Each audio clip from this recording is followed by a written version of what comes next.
Welcome, everyone. Thank you for joining us for this professional learning opportunity.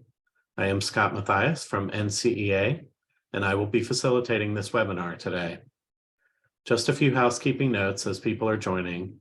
If you have questions during the presentation, feel free to use the Q&A or chat windows.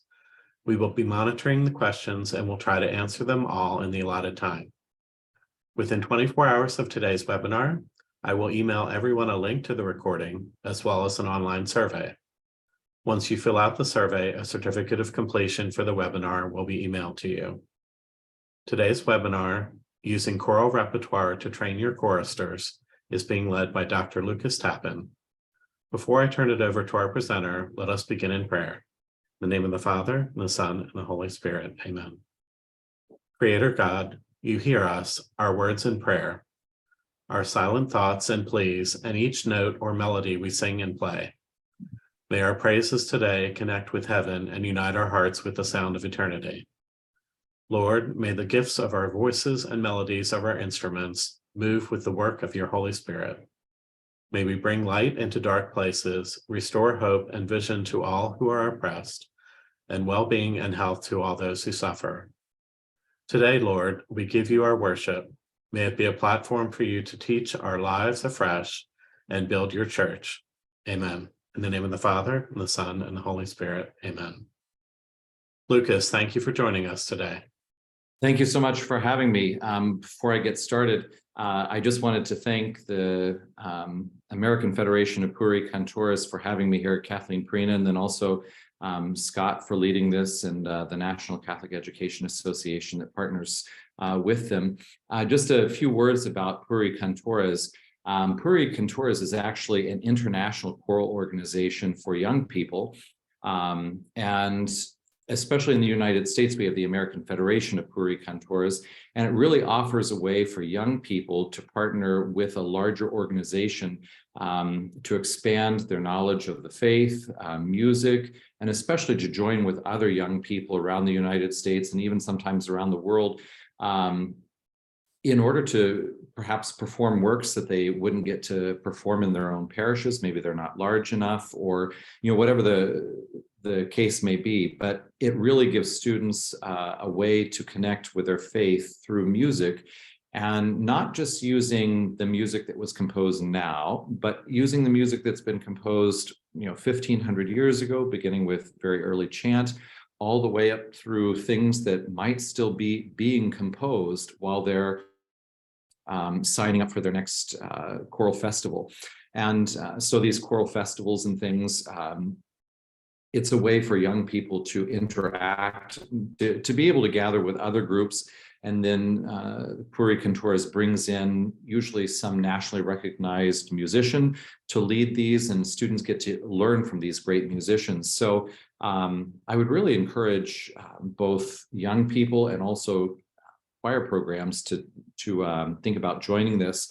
And even for those who direct the choirs, there are things like these webinars and newsletters that can really help you with things that you might just not know how to answer, or maybe you don't know who to ask. So anyway, I would really encourage you to join the American Federation of Choral Cantors. And again, thank you. And then thanks to all of those who are tuned in this time. I know for me, where I am, school just let out, and it's kind of a busy time. And so taking time out of your day like this, I really appreciate it as a presenter, you giving me your time. So without much ado, I'll dive into what I'm going to be speaking about today. So when Kathleen first got hold of me, she wanted to know if maybe I would talk a little bit about using choral repertoire to train our choristers, but specifically with training and teaching sight singing. I think that's something that a lot of us as choir directors probably struggle with, is getting our students to be able to read music at sight, as opposed to having to plunk out every melody on the piano over and over and over until the last chorister gets it. And that can be very frustrating as a choir director. So how could we use our choral repertoire to change our choristers? And I think if I could sum up the entire talk with one tagline, it would be begin with the end in mind. And why I say that is because about 10 years ago, after I'm in my current position here, I've been here about 15 years, and we had started a children's choir program. And we were sort of clutching at straws in the dark. I mean, I read different things, I knew certain people, and I was asking questions. But about 10 years ago, I was in New York City at St. Thomas Fifth Avenue for one of their choir master conferences. And St. Thomas is the premier Anglican men and boys choir in the United States, and they're internationally recognized. And I thought, I would like to go there and learn something from them. And I believe Barry Rose, who used to be at St. Paul's in London, was the presenter. And anyway, while I was there, I was learning a lot of good stuff, the little tidbits that you can take back to your choir. And but at one point, someone had mentioned that in the year previous, a talk had been given about everything their young students needed to know musically and also theologically and liturgically before they could become choristers in their choir. And the man who gave that presentation happened to be there. So I asked him if I could get a copy of his presentation from the previous year. And in there, especially in the musical section, it went through everything that a new chorister, a probationer, needed to learn in order to become a full-fledged member of the choir. The notes that he needed to know, the staff, all of the nomenclature that deals with music, everything that their choristers at that spot needed to know. And then they had a list of music that their young choristers would learn as they're learning all of their music theory. And what I realized was that what they did was look at what music do our choristers need to sing within the liturgy. And from there, they simply worked backwards. All right, our choristers sing in terms of modern music. And when I say modern, I just mean modern as in written on 5 lines. So, the late medieval, early Renaissance up to now. The choristers in the music they encounter, they're going to encounter everything from the breve to the 16th note. Okay, now I know what notes I need to teach. I don't have to teach 32nd and 64th notes. Maybe if something like that happens within the context of a piece, we'll point it out, but there's really no sense in teaching that right now because it's not going to benefit us in what we're trying to do. And then along with that, especially, first of all, the choristers, they need to learn, obviously, the treble staff. But on the staff, how many ledger lines down, how many ledger lines up? I just began getting a picture that this is the music that choristers need to sing. And so all we have to do is from that music, decide what is it that our students need to know in order to sight read that music. And we just back it up little by little. And then we have a ready-made process for taking children from point A to point Z, whatever that might be. So that really opened my eyes in terms of how I could go about creating a training scheme using the repertoire that we use as a parish. So at our parish where we are, it is a Novus Ordo parish. The Mass is very reverently and beautifully celebrated. Our church was built in the early 60s, but it's very much on a traditional plan. And so within the Mass, even though the Mass is in English, we do use both English and Latin Mass ordinaries. We sing the Gregorian introit and communion antiphon. There's psalmody, English and Latin motets, and then obviously English hymnody. So those are the things that I and my parish need to be looking at in order to teach choristers. The other thing is, in our area, there is a very, very large contingent of people who attend the traditional Latin Mass. And so, we have a number of choristers in our choral program who actually attend Mass at the Latin Mass, but they come in and they will sing for Mass in our parish, but their parents want them to be part of the chorister program. So because of that overlap, we also go out to their parish that's run by the Fraternity of St. Peter. We go out at least once a year to sing a big Mass for them.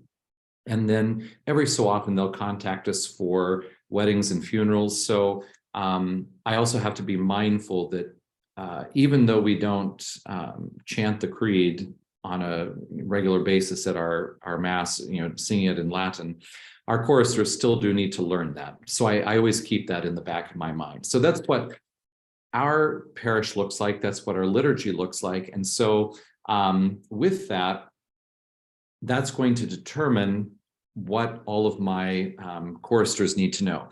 Now, also a little more background information. So when children enter our chorister program, we have about 70 children who are in it, and our parish, I think, has somewhere around 1,650 families, maybe.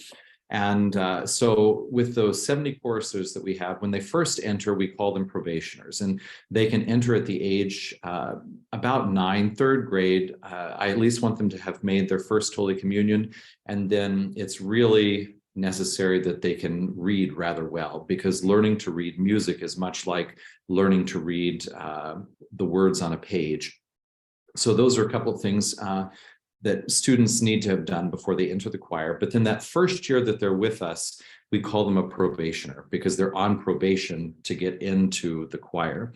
And then once they pass through that probationary year, we call them a junior chorister.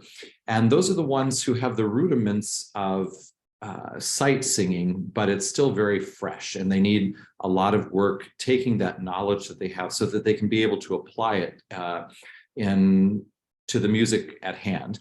And then from there, there's not a set time, but if they have the desire and the skill level, usually after a few years, then they can become what we call a senior chorister. Now, as a probationer, there's not a lot that they get to sing within the sacred liturgy. If it's a hymn that they really know, a simple chant, perhaps a Kyrie, or a hymn that's really well known, like Hail Holy Queen or something like that, usually they wouldn't be joining in yet. Now, the junior choristers, they get to sing all of the congregational music. So I know that by the time that they become a junior chorister, they need to be able to take anything that the congregation sings and know, how do I learn this? How do I figure this out on my own without having the piano played? And then the senior choristers, they are the ones who take on, for example, Mass propers and the Gregorian propers, the psalmody, some polyphonic ordinary settings, motets, hymn descants, hymn harmonizations, things like that. So that's what our choristers need to know. So that's the next thing I did after I determined what is it that we sing as a parish. That's the first thing. Then I break it down. What is each group of children? What do they need to know? And then from there, I set up what I need to teach them. So for the probationers, the new singers, obviously we want to teach them proper breathing and good vocal habits. So many of them come in thinking that the best way to sing is to sing like the pop singer or whatever. And I guess that has its place somewhere, but not in church. So to take what they have, we teach them good breathing, good vocal habits. Then we also need to teach them basic sight reading. So everything, a whole note to an eighth note. We tend to not do too much with dotted rhythms. Those are just very difficult to get. And I'll talk about that a little bit more in a second. So if these are the things that we need to teach them, we need to get them ready for some basic hymns and simple chants. All right. Now, because we are, sorry, here, I'm trying to do something here on the page. All right. Because we're trying to teach healthy and expressive vocal technique, it's really good to have some of those hymns that they already know so well. We use those in teaching good vocal habits. How are we going to sing this? How do we breathe? Where do we breathe in this song? Especially the head voice, and getting into that head voice, the higher up it goes, and having a smooth transition between the two registers. So we use a lot of the repertoire that they already know just from attending Mass for that. And then if they're going to begin to sight read, we need to teach them solfege. Now, at this point, we pretty much stick with major or solfege in the major key. We don't get to the minor yet. And I hear some people in America, we tend to be very much, we really like using solfege. I find in England, from what I've read and I get the sense of, they don't use solfege so much. They feel that it's kind of an extra step that gets in the way, sort of like when you're learning a new language, you have to forget about the English words. You just have to dive into the German word or whatever your language you're learning. And they feel that solfege is kind of just another added step in the middle. What I use it for, if a student can sight read and doesn't know solfege, well, then okay, they've done what I need to do.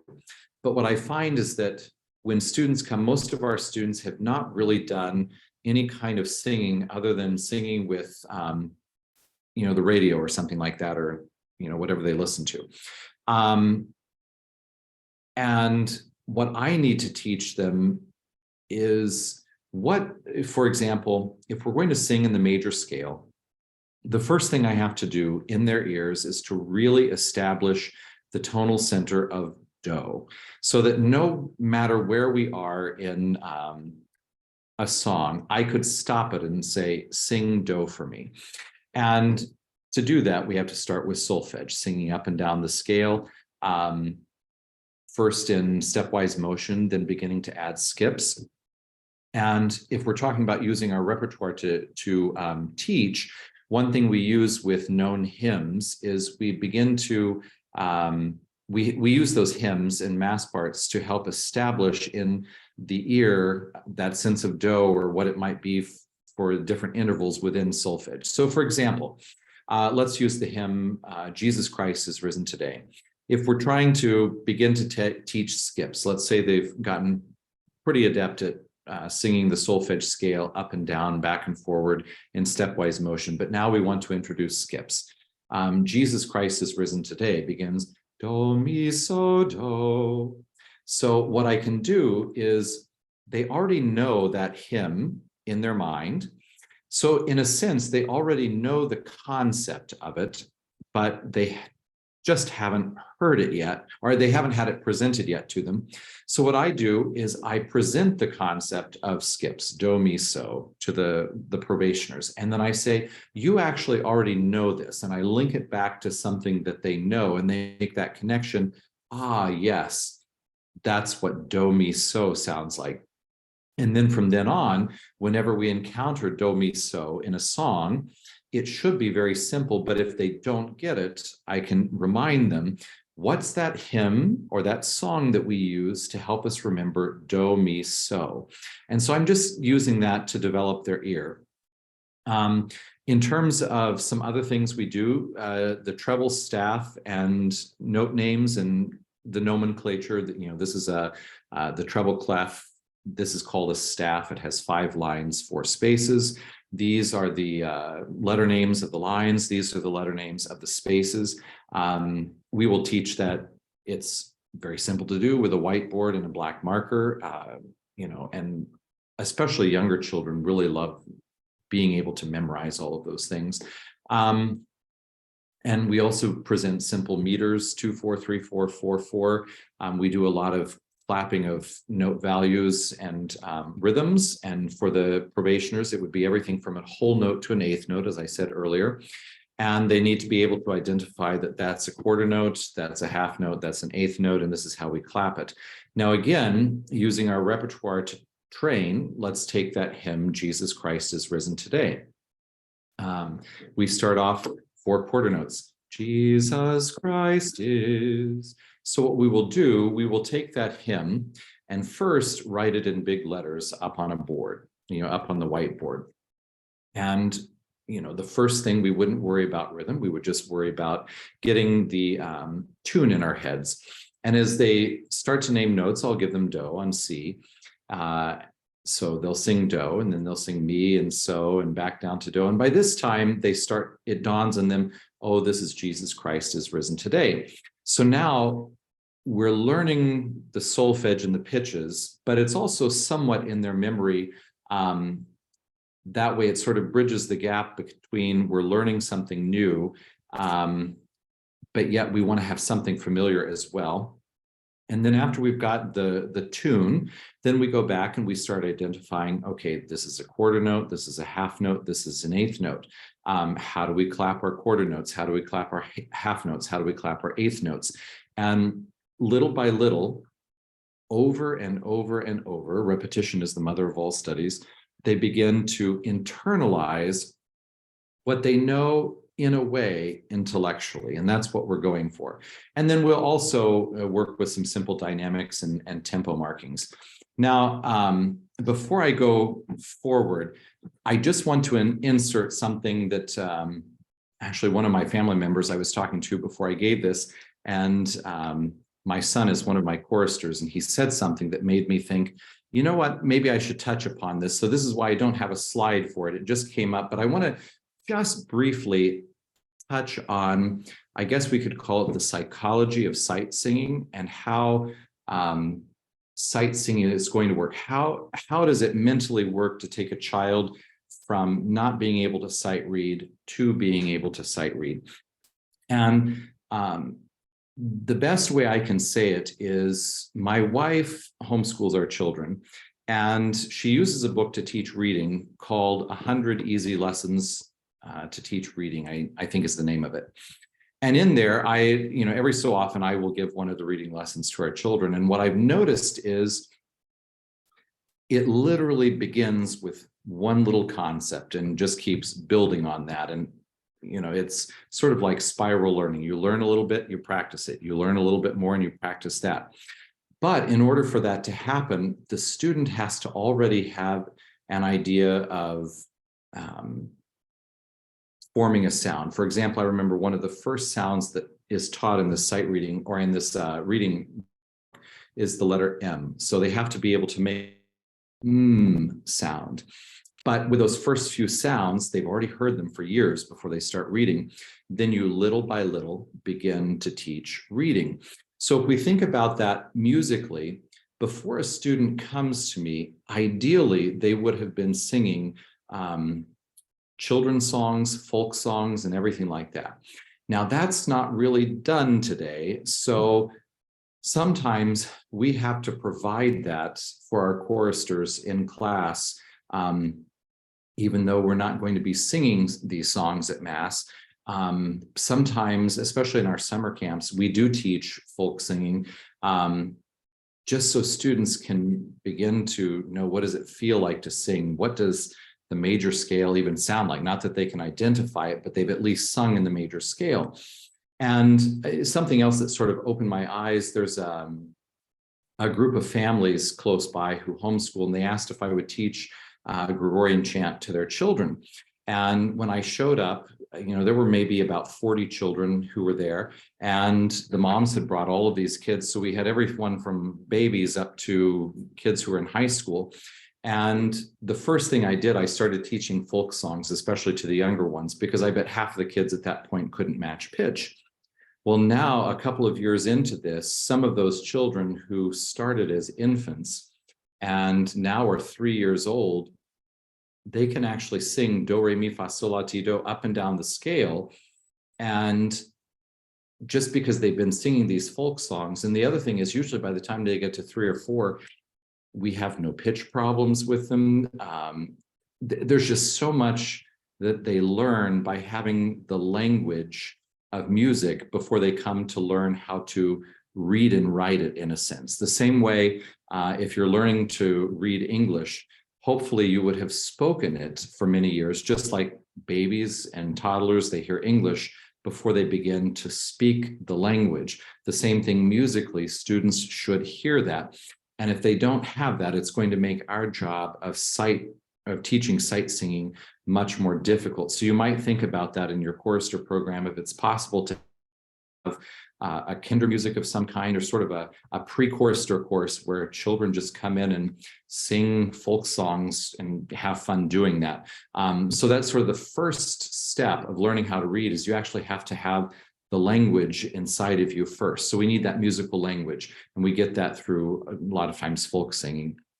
Then the second thing, when you teach a language, and it's like learning how to read, there's a great way of teaching music. It's called the Kadai method. And they have 3 principles when they're teaching sight singing, because it's a program basically teaching music through singing. And they talk about preparing, presenting, and reinforcing.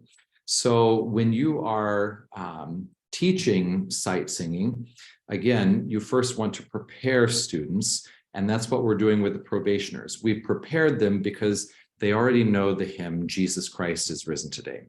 Then we present something. So we present, this is do, mi, so. Can you sing these skips, do, mi, so? Now, once they know that those 3 notes are do, mi, so, now we want to reinforce that by finding that in other songs and singing it. Really, in any way, shape, or form, trying to make that, pointing that out as many times going forward as we can to reinforce that. And you just do that little by little with all of the musical concepts. So probationer music, what does that mean? What kind of music do we work with them? For example, the preface dialogue, the Lord be with you and with your spirit. That's something that they hear in Mass quite often. So we can take that and teach good vocal habits through that. The psalm refrains and Alleluia, same thing.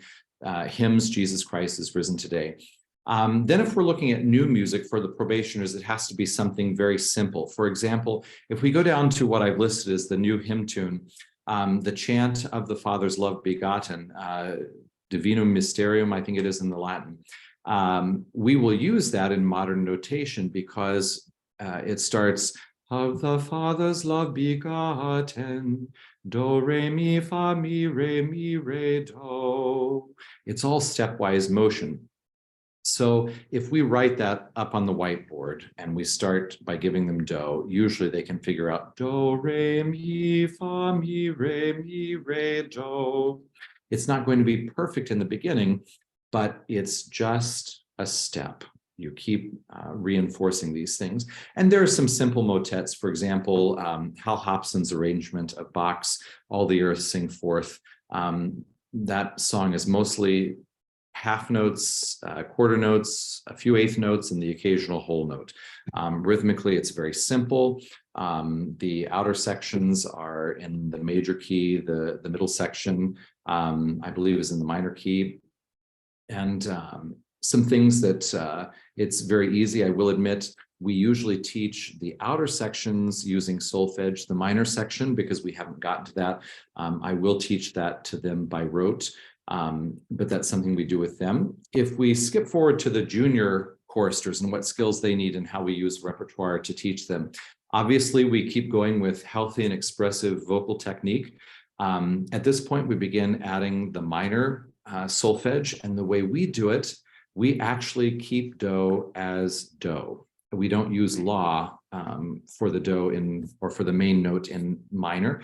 And the reason we do that is because if we're trying to establish what do sounds like, and all of a sudden we start using la as do, well, then now we have to reestablish that as the tonal center.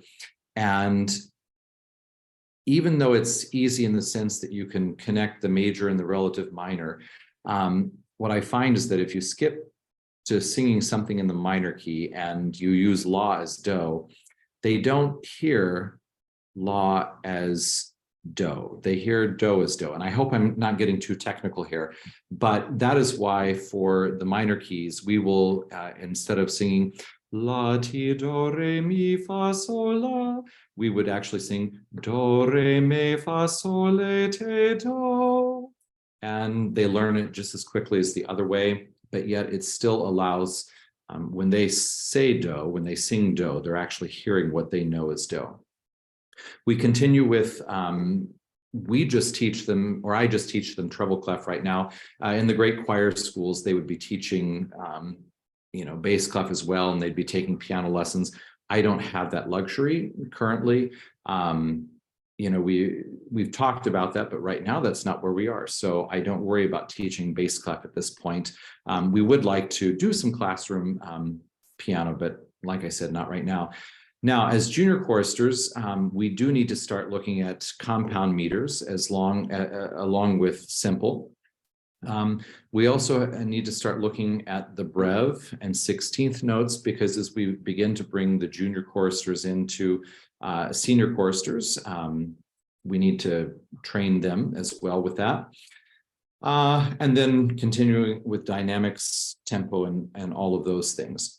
And don't worry, at the end of this, I'm actually going to bring up a musical example and go through how I would take it from a probationer all the way to a senior chorister. So the juniors, we continue with healthy vocal technique.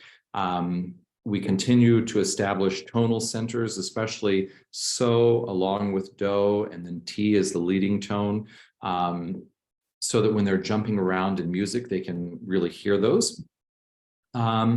New music. So at this point, we really start introducing a lot more chant to them.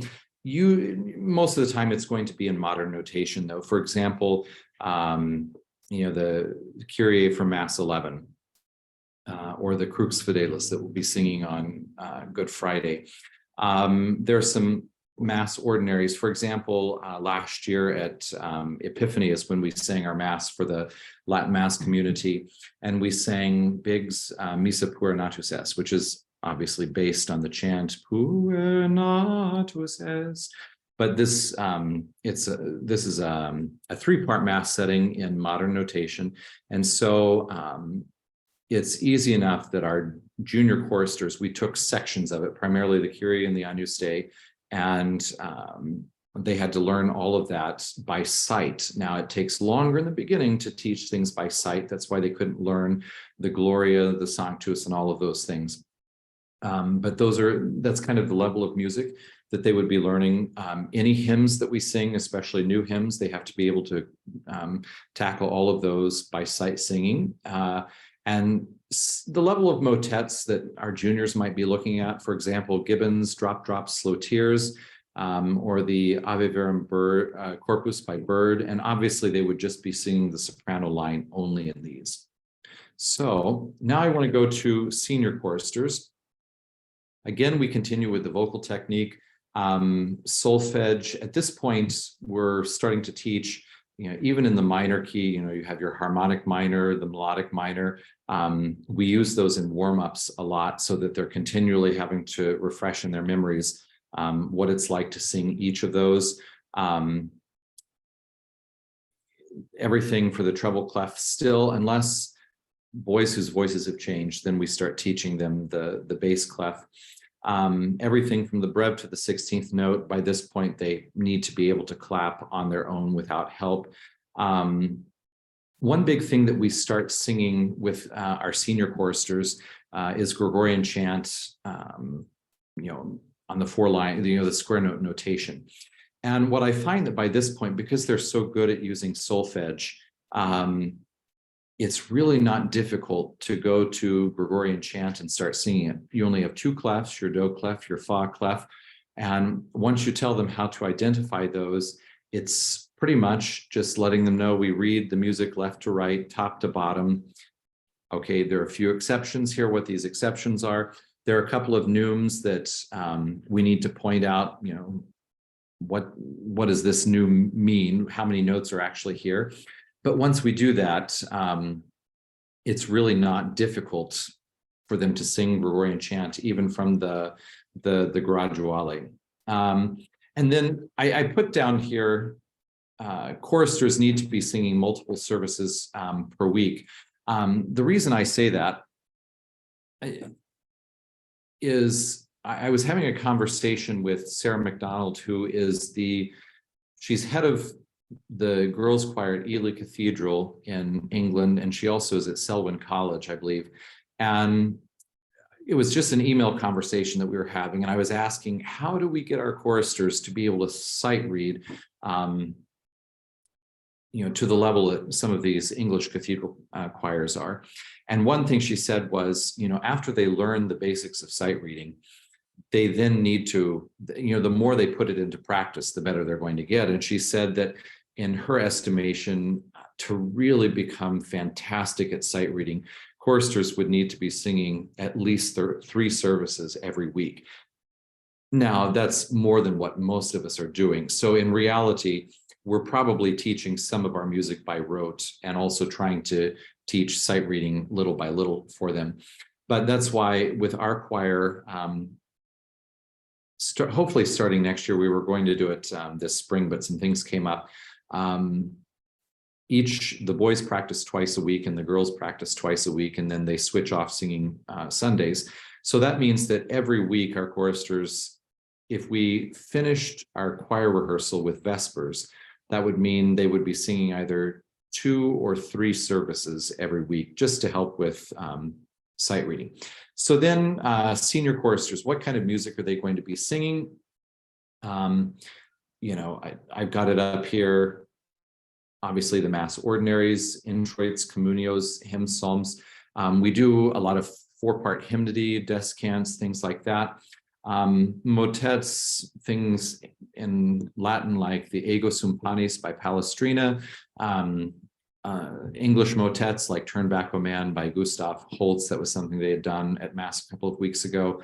And then we have special things, for All Souls, teaching Fauré's Requiem Mass, and again, trying to do as much of that by sight reading as possible once the senior choristers have the skills necessary. So with that, I want to, let me click out of this that I'm in right now. Scott, I just got out of there. Now let me pull up this here. This is a gospel acclamation from the Owen Alstott Respond and Acclaim. Can you see this, by the way? I hope. You know what? I don't think, Scott, am I showing? No. Okay. Yeah, we're not saying a musical excerpt. Okay, I think now, are you? There it is. Okay, so we don't sing this particular gospel acclamation during Lent, but I wanted to show it to you because it's something that if we did, our probationers, junior choristers, and senior choristers would all take part in singing this. And I want to kind of show you how we would do that. So let's start off with probationers. Let's say we have probationers and they have learned solfege. They can sing do, re, mi, fa, sol, la, ti, do up and down the octave. They also have learned at this point just whole notes, half notes, and quarter notes. And they know how to count those. We haven't necessarily even gotten into time signatures yet or key signatures. What we would do for the probationers is on our whiteboard, we have 5 black lines, which can be made very easily with auto detailing tape, I found out. But we have those 5 lines, and we would write just the soprano line, which I don't know if you can see my cursor here, but we would take just the soprano line of the acclamation, what the congregation would be singing, and write it up on the board. Now, because we don't necessarily even know the names of notes yet, but we do know how to sing the solfege, we would let them know that the very first note is do, and then we would go to the second note. Is that note the same or different? It's the same. So we have another do. Can you sing do? All right. Can we sing it for 1 beat? Do. Now we have to sing 2 do's in a row. Can we do that, children? Do, do, off. Okay. Now the next note. Do we go up, down, or stay the same? We go up 1. Okay. What's 1 up from do? Re. Well, now I forgot what I was singing in do. But anyway, we would point out that this is re, and the next note is also re. So let's start again. We would just sing those 4 notes. 2, ready, go. Do, do, re, re. And then our next note. Do we go up, down, or stay the same? Their hands go up. We go up. We go up 1. What is 1 up from re? It's mi. So let's sing. Well, and then how many me's do we have in a row? We have 3 me's in a row. Let's sing what we know so far. 2, ready, go. Do, do, re, re, mi, mi, mi. And at that point, they usually hold on to me because that's as far as we've gotten. And so we raise, or, we ask, now that's not a quarter note. What kind of a note is the note above the word Christ? It's a half note. How many beats do we hold a half note? 2. Okay, so let's sing just that much again, and we're only going to hold Christ for 2 notes. So we start off 1, 2, ready, go. Do, do, re, re, mi, mi, mi, off. Okay, then the next note after that, do we go up, down, stay the same? We go down 1. What's 1 down from me? It's re. And it's just continually asking questions to draw this out. This might be the only thing that we teach in choir that day, but we're going to teach it thoroughly. So now we have 2 re's in a row, both of which are quarter notes, 1 beat. So let's sing up to that much. 1, 2, ready, go. Do, do, re, re, mi, mi, mi, re, re.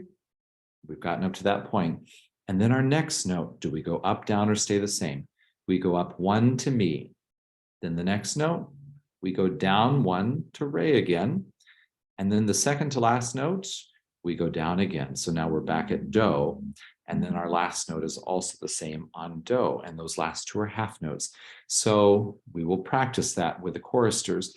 And I wouldn't actually sing along with them because part of this is they need to make mistakes. So they're constantly seeing, finding out for themselves, what is it that we're trying to do? So at this point, it's going to take a number of tries to get here, but 1, 2, ready, and do, do, re, re, mi, mi, mi, re, re, mi, re, do, do, off.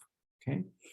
So really, we're only using 3 notes of the solfege scale, and we can very easily teach that. And then after that, we would go through the words. How do we say words when we're speaking to each other, but how do we need to pronounce them when we're in choir?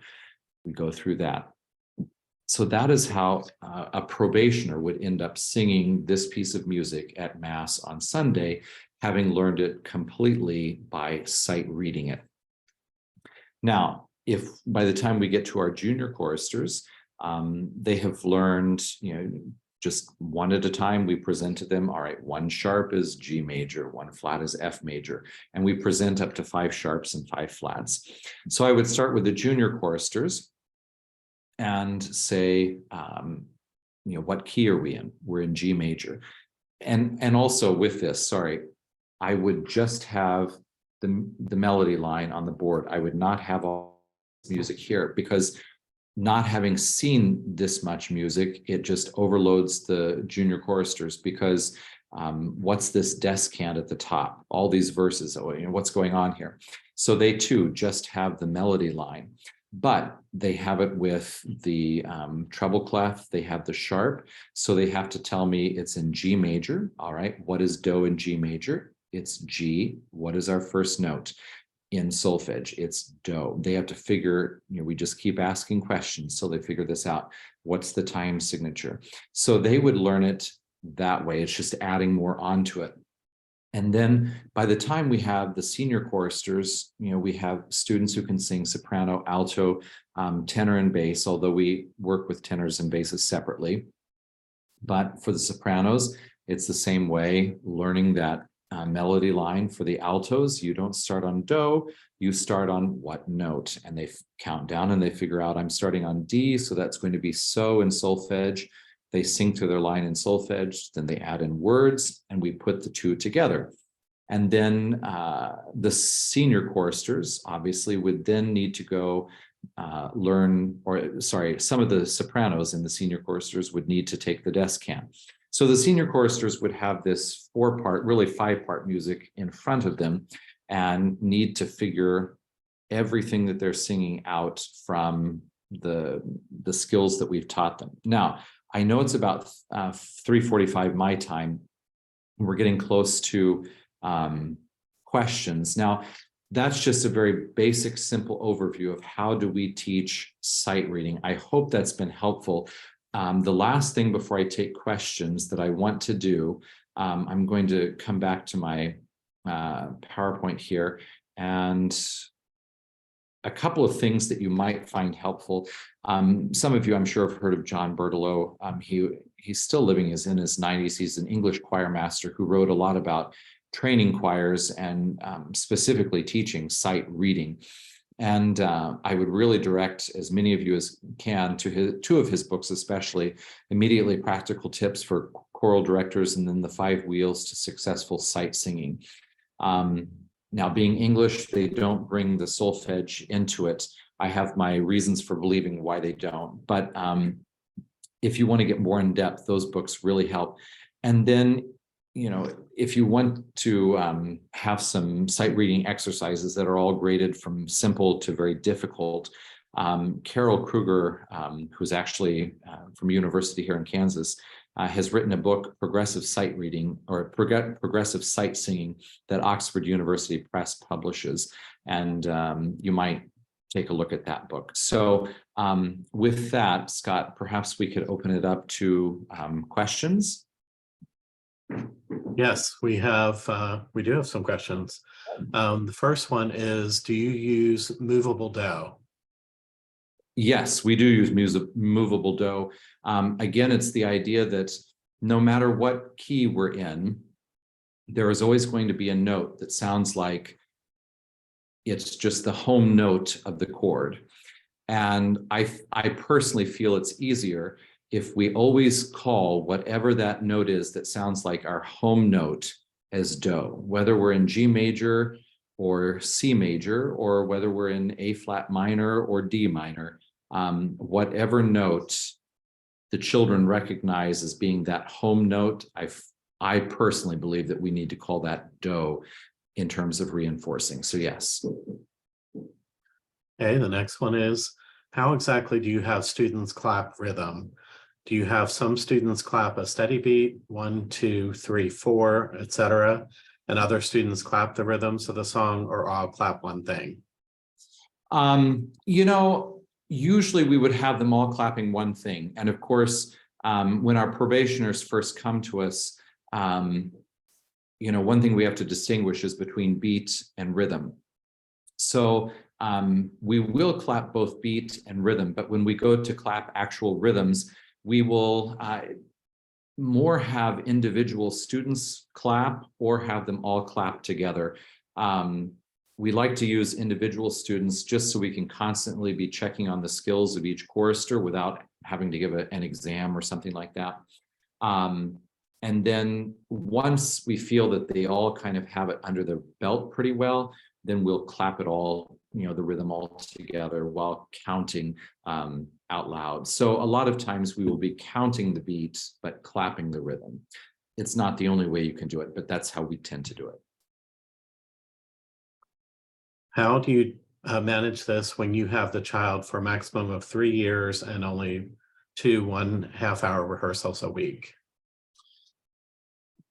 Okay, so obviously where I have choristers everywhere from the 3rd grade to the 12th grade. So I assume this person is wanting to know what he or she can do in their own program in their parish. So would you tell me once again, what are the time constraints and years that they have them? So maximum of 3 years, and then 2 1/2-hour rehearsals a week. Okay, so the first thing I would have to say is if I'm only going to have choristers for 3 years and I only have 2 half-hour rehearsals, that is going to change what kind of repertoire I can sing in the setting. At that point, there are some simple polyphonic things that we could do. There are some simple chants that we can do, but I'm just going to have to recognize that it's going to be a more limited repertoire, which is okay. Not everybody needs to be singing a 5-part Palestrina offertory motet every Sunday. I guarantee you congregations will be far more moved if we choose something that is very simple, even if it's in unison, and do it well. I found that over and over again. Now, what can you do? So Obviously, I think any kind of hymnody that, typical, more traditional Catholic hymnody, some of the modern stuff with the double dotted rhythms, that's very difficult to do. But that should be possible. And again, some simple motets, like the Gibbons Drop, Drop, Slow Tears, there shouldn't be any problem with that. How would I go about doing it? Again, that first year, you would be amazed, but as long as children can match pitch, by the end of the first year, they should be able to tackle whole notes, half notes, dotted half notes, quarter notes, and eighth notes just fine, and be able to clap and count those rhythms, even with only half an hour twice a week. That should be doable. They should also know at least major solfege, and perhaps in the second year, you could teach them the minor form of the scale. And I'm making an assumption that maybe this person has, say, third, fourth, and fifth grade. I don't know what grade it is, but let's assume that for right now. If we're going to do that, then what you'll want to do, knowing that your repertoire is going to be simple, go through your hymnal and pick out what are the hymns that use whole notes, half notes, quarter notes, and eighth notes, and are in primarily the major key, that aren't jumping all over the place. What are those hymns? All right, I find out what those are, I take them and use them. Then I need to find out a setting of the Mass Ordinary. If you're going to do something in English, Owen Alstott's Heritage Mass, it's in a major key, it's fairly simple and straightforward. Or if you're going to use some chant, one of the easy chant masses, even though it gets overused, the Mass 18 that we hear during Lent in many of the Novus Ordo parishes. That's something that should be doable. And then it's, again, that first year, begin teaching those basics of your solfege, your rhythms. And I think the hardest part for people is that, especially if you're running a music program, people want to see results. And if you don't have the leisure time to take an entire year to teach that, you're going to have to take songs that the students already know and just work on making them beautiful without teaching the sight reading.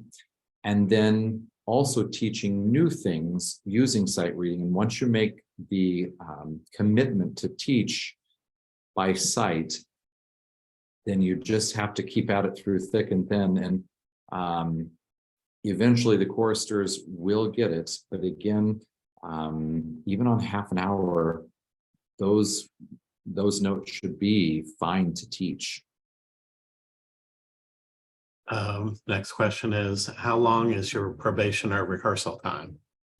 We have the probationers for a full hour twice a week. And 10 minutes of that is kind of a break time. So really 50 minutes.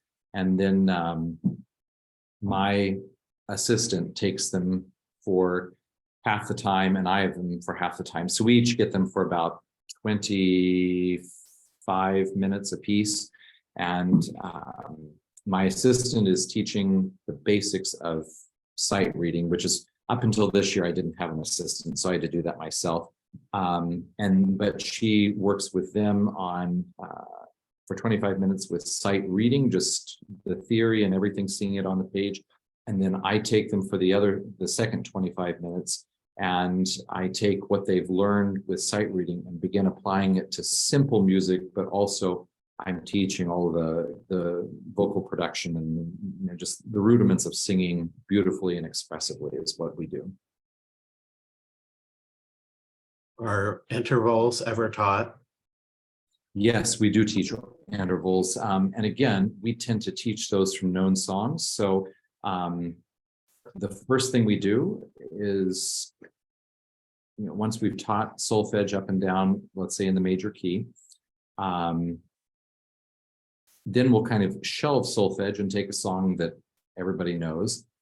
Again, say it's Jesus Christ is risen today, or Jesus Christ, or Hail Holy Queen, and we'll be singing through it. And we'll start by giving the students do. All right, let's sing through it, and then at some point in the middle of it, we'll stop and where's do? They have to sing do. Once they get that, then we can begin teaching intervals. And again, there are warm-ups that we'll use, so you can sing as a warm-up, major, minor, minor, major, and just go up the scale like that. Teaching skips, and once they learn how to skip over notes, then you can start going from do to fa, do to so, and we have either hymn. Usually we do a lot of it from hymns that they already know, and begin pointing those things out. And then I will say we bribe our students with candy all the time. And if you can, who can sing do to fa, and then, whoever can get it right the first time without being given that, all right, here's a piece of candy. So there's this incentive that I really want to get this.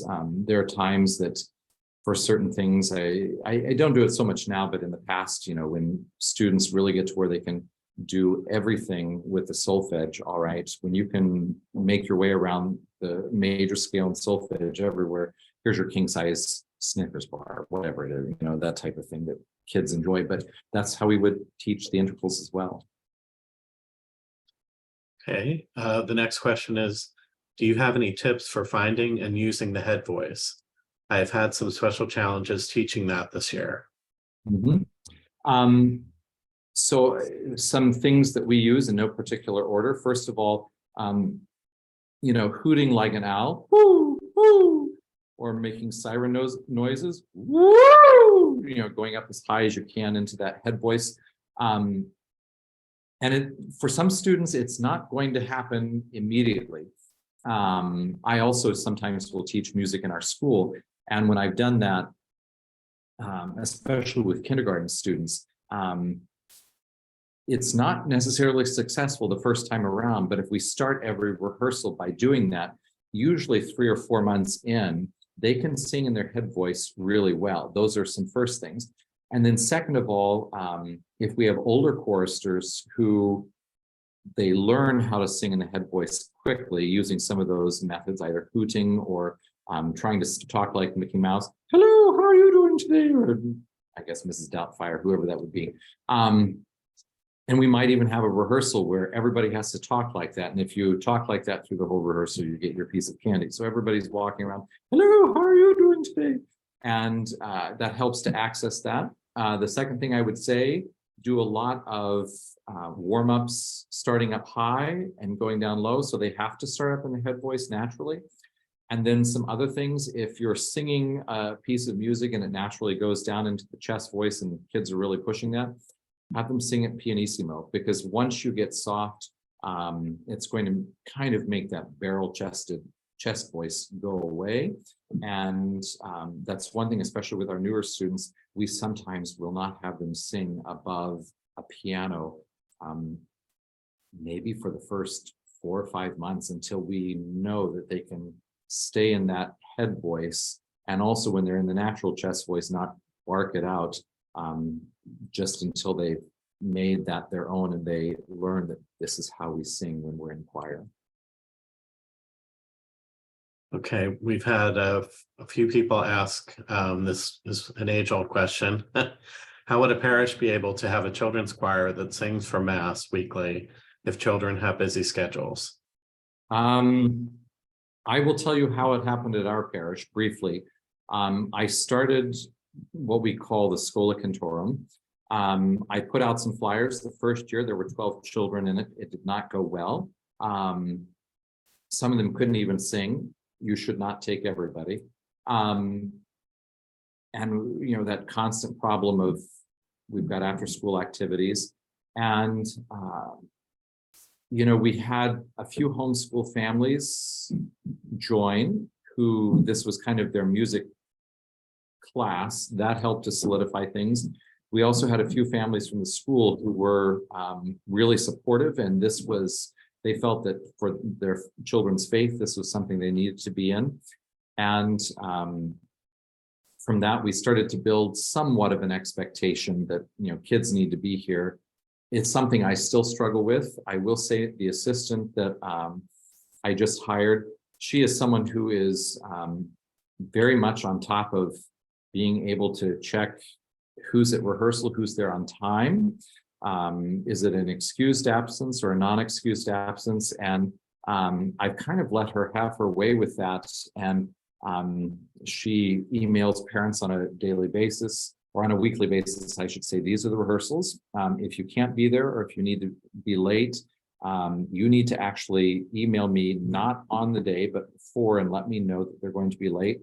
And if your child misses a certain number of rehearsals, then that will change what they actually get to sing in Mass. Your child might be a senior chorister, but if they miss this number of rehearsals, then they're only going to get to sing the congregational music, because it would be unfair to those who were there to practice. And I was a little hesitant. I didn't know how that was going to go over. But I have to say, by putting in the same expectations that sports teams have, we have had a huge success this year of children either saying, you know what, I can't be in choir because of sports, or else to say, you know what, I'm going to make the commitment to choir, and I will be here, I will be on time, and I'll be here on Sunday. And if I can't, I know that there are some consequences to that. And that's been very helpful. So maybe what we need to do, and I'm not very good at this, but maybe what we need to do is just charitably say, you know, if you're going to be a part of this, these are the parameters. And maybe in the beginning, we're only going to have 5 students who show up, but if they learn it well, I guarantee you more children are going to want to join later on. Okay, I guess this will be the last question for the day. We have others, so hopefully people can reach out to you after this if they would like follow up. That'd be fine. The last question will be, how do you navigate the pressure of learning repertoire, especially with only 1 rehearsal per week versus the desire or need to teach sight reading?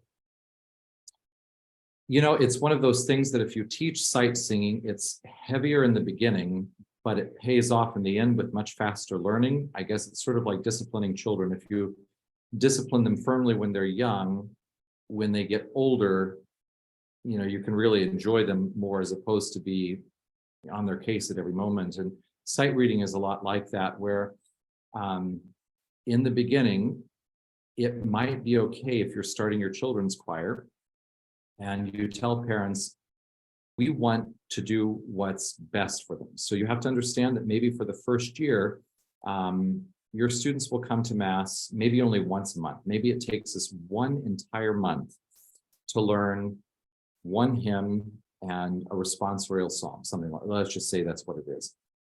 That's okay. Then they come to Mass and that's all they sing. But if parents are know that what their children are getting is valuable and worth it, they will be okay with that, as long as you let them know up front. And you can always have a cantor come in and sing the rest of those parts. And maybe students could even sit with their families and come up after communion to sing. I don't know, you know, I wouldn't do that. I would have them, you know, up in the choir loft from the beginning, but that's one way to approach it. And after a year, they will have, you know, at least a dozen hymns, some psalms, gospel acclamations, and probably just from going to Mass, they're going to have the Mass ordinary memorized. They'll know how to sing the Holy, Holy. And that might be one of the things that you just, since they already know it by rote, turn it into a beautiful way of singing it. And what will happen is that on Sunday, even though they're just singing the same thing the congregation sings, people will begin to hear that there's this beautiful treble line singing it. And they'll notice that these students are learning something and that it's a beautiful something. And, you know, after that first year, you'll have enough repertoire that you can do it for more than just 1 hymn and a psalm or something like that.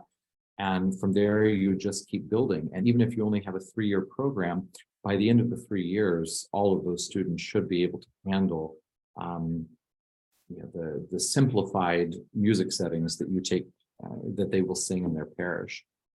That's how I would do it. Well, I wanted to thank all of our attendees today, as well as our presenter, Dr. Lucas Tappan. and American Federation Cantoris and the program director, Kathleen, for organizing this.